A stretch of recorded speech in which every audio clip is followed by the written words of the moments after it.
आइए मिस नजमा, यह है हमारी बेटी जिसके लिए रिश्ता ढूंढना है।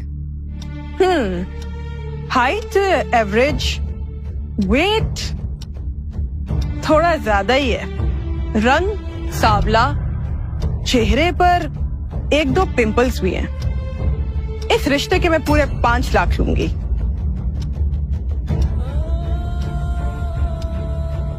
हाँ, आपने तो कहा था कि गोरी चिट्टी है। मोना असल ही है। मेरे बेटे को तो स्लिम लड़की चाहिए थी, ये तो काफी हेल्दी है।